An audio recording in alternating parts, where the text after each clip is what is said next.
कारण राजकारण या विशेष कार्यक्रमात मी संजय आवटे तुमचं स्वागत करतो. 5 राज्यांच्या निवडणुकांमुळे सध्या देशातलं वातावरण बऱ्यापैकी राजकीय झालेलं आहे.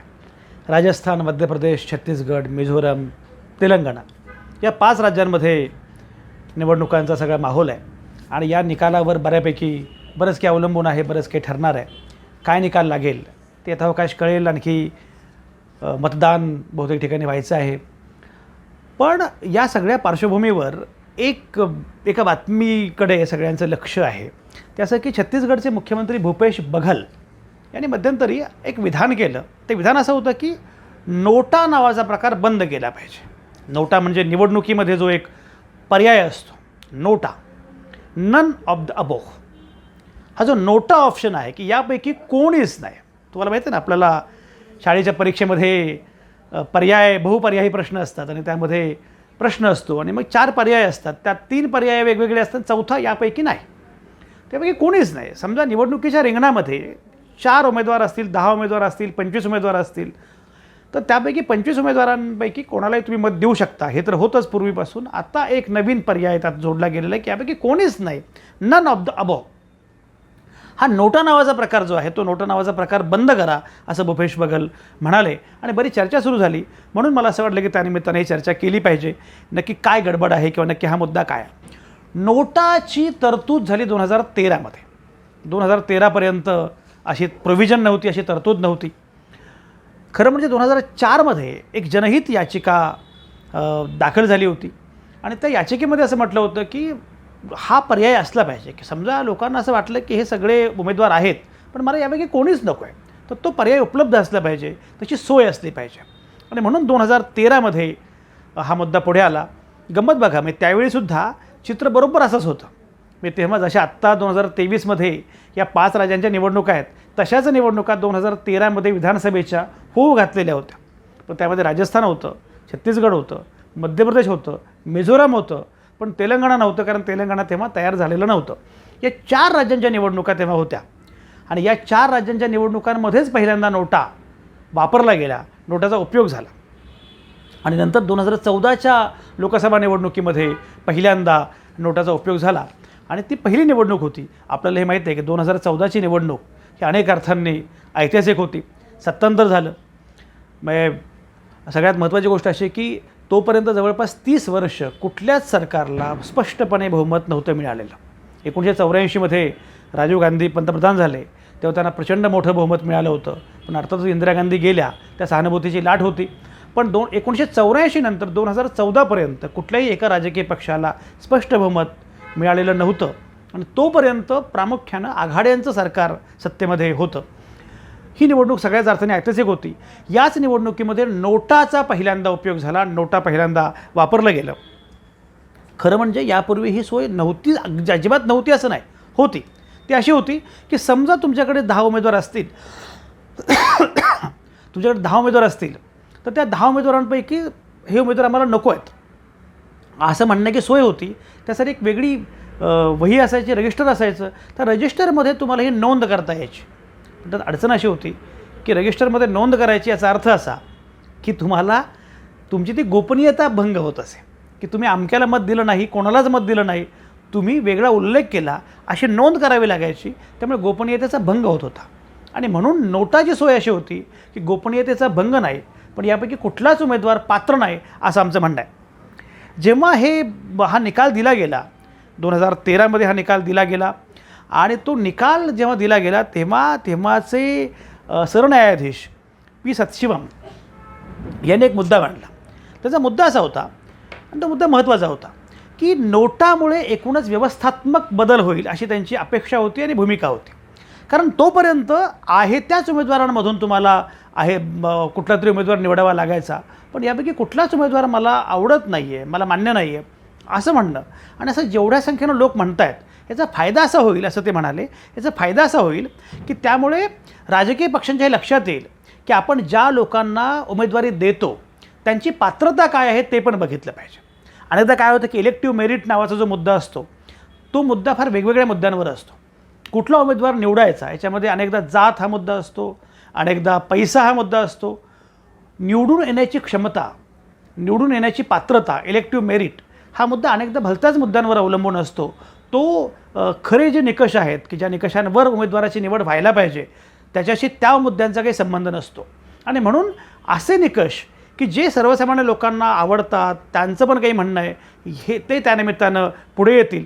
आणि मग एखादा उमेदवार इतक्या टक्के लोकांना अमान्य वाटला, अपात्र वाटला, याचा अर्थ पुढच्या वेळी जेव्हा तुम्ही उमेदवाराची निवड कराल तेव्हा नीट उमेदवाराची निवड केली पाहिजे असं तुम्हाला वाटेल. आणि म्हणून राजकीय पक्षांचं प्रशिक्षण होईल, व्यवस्थात्मक बदल होतील, अशी भावना खरं म्हणजे सर्वोच्च न्यायालयाची होती. त्यांनी ती व्यक्तही केलेली होती. प्रत्यक्षात काय झालं? प्रत्यक्षात जे मुद्दे आहेत, त्यात 2 मुद्दे महत्त्वाचे आहेत. एक म्हणजे ही मतं ही नोटाची मतं आहेत, पण ती ठरली अवैध. त्यामुळे त्या मतांचा काही उपयोगच नाही, अशा प्रकारे त्या मतांकडे बघितलं जाऊ लागलं. अवैध मतांच्या यादीमध्ये नोटाची मतं पण येऊ लागली. दुसरं जे आहे की समजा ही मतं नको असतील आपल्याला, की ही एवढी मतं पडली, पण समजा उदाहरणार्थ की उद्या नोटाची मतं जास्त झाली, तर मग रिपोल होणार का? मग नवीन निवडणूक घ्यायची का? हाही मुद्दा पुढे आला. या सगळ्याच्या अनुषंगानं चर्चा सुरू झाली. आता भूपेश बघेल बोललेले आहेत, त्या निमित्तानं काही मुद्द्यांचा विचार केला पाहिजे. एक म्हणजे जेव्हा नोटाचा मुद्दा पुढे आला तेव्हा नोटाला तातडीनं मान्यता दिली होती भाजपनं आणि आम आदमी पक्षानं. या दोघांनी या मुद्द्याचा स्वीकार केला होता आणि याच्यामुळे खरोखरच व्यवस्थात्मक परिवर्तन होईल अशी अपेक्षा दोन्ही पक्षांनी व्यक्त केली होती. तेव्हा मार्क्सवादी कम्युनिस्ट पक्ष मात्र होता की ज्यांना थेटपणे असं म्हटलं होतं की यामुळे काहीही व्यवस्थात्मक परिवर्तन होणार नाही. खरं म्हणजे व्यवस्थात्मक परिवर्तनाची भाषा एरवी करणारे कम्युनिस्ट, त्यांना मात्र असं वाटलं होतं की याच्यामध्ये काही व्यवस्थात्मक परिवर्तन होणार नाही, हा फक्त सिम्बॉलिक मुद्दा आहे, हा प्रतिकात्मक मुद्दा आहे, याच्यामध्ये काही घडणार नाही आणि नोटाकडे आपण जायला नको, अशी टीका तेव्हा मार्क्सवाद्यांनी केलेली होती. आपल्याकडे एक लक्षात घेतलं पाहिजे, 2018मध्ये महाराष्ट्रामध्ये महाराष्ट्राच्या राज्य निवडणूक आयोगानं एक महत्त्वाची गोष्ट केली होती. ती अशी की जर समजा एखादी निवडणूक झाली, मग कुठली असेल, जिल्हा परिषद किंवा महानगरपालिका, कुठली निवडणूक असेल, त्या निवडणुकीमध्ये समजा उमेदवारांची मतं आहेत, कुठल्याही उमेदवाराच्या मतापेक्षा सर्वाधिक मतं नोटाची असतील तर ती निवडणूक रद्द होईल आणि तिथे पुन्हा निवडणूक होईल. असा नियम केल्याचा मात्र फायदा झाला होता, असं नाही आणखी काही बाकीच्या राज्यांनी सुद्धा केला होता. गंमत बघा, मी नोटाचं प्रमाण किती आहे.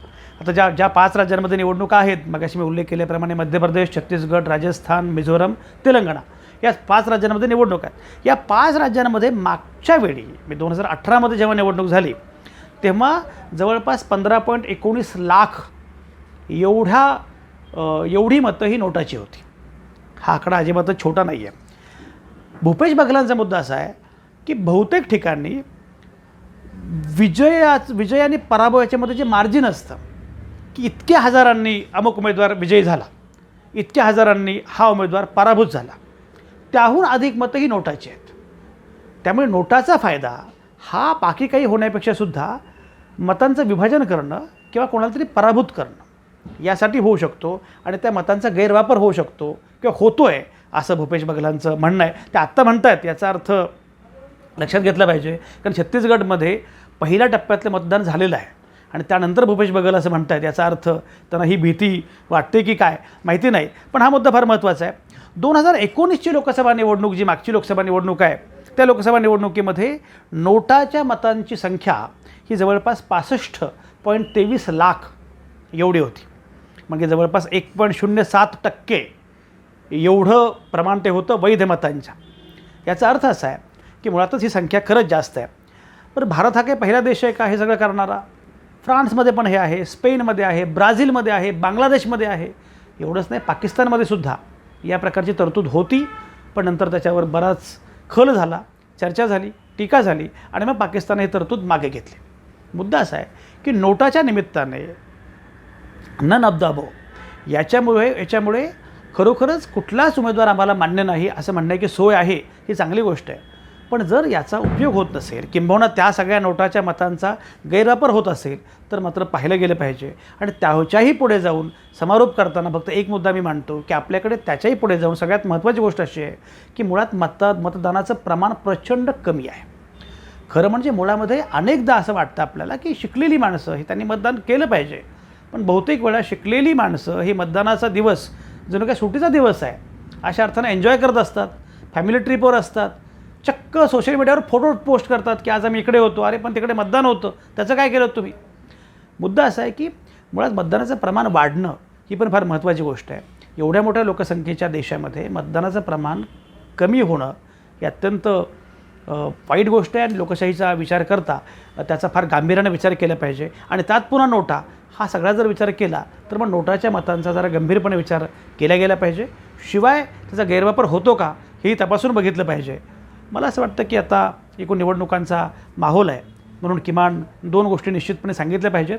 पहिली गोष्ट अशी की खरं म्हणजे नोटाचा पर्याय द्यावा की नाही हा मुद्दा वेगळा, पण लोकांना उमेदवार अपात्र वाटेल अशा अपात्र उमेदवाराला उमेदवारीच देऊ नये एवढे किमान राजकीय पक्षाने ठरवलं पाहिजे. की लोकांना मतदारांना हा उमेदवार मान्यच असू नये किंवा पात्रच वाटू नये एवढ्या वाईट उमेदवाराला उमेदवारी देऊ नये एवढं करता येणं शक्य आहे. हा पहिला मुद्दा आहे. आणि दुसरा त्यापेक्षाही महत्त्वाचा मुद्दा असा आहे ते म्हणजे मुळामध्ये मतदानाचं प्रमाण वाढणं हे या प्रक्रियेमध्ये फार आवश्यक आहे. म्हणजे मग आत्ता जे दिसतं की नोटाचं प्रमाण फारच वाढत चाललं आहे, नोटाचं प्रमाण 1% जे वाटतं याचं कारण असं की एकूण मतदानाचं प्रमाण एकूण मतांचं प्रमाण फार कमी आहे. तर त्याही अनुषंगानं विचार करायला पाहिजे. पण भूपेश बघेल याची जी भूमिका आहे नोटाबद्दलची त्याचं समर्थन किंवा त्याला विरोध असं करण्याचं कारण नाही, पण त्याचा विचार करायला मात्र हरकत नाही एवढं फक्त या निमित्तानं नोंदवायला पाहिजे. एनिवे आता थांबतो, पुन्हा भेटूया.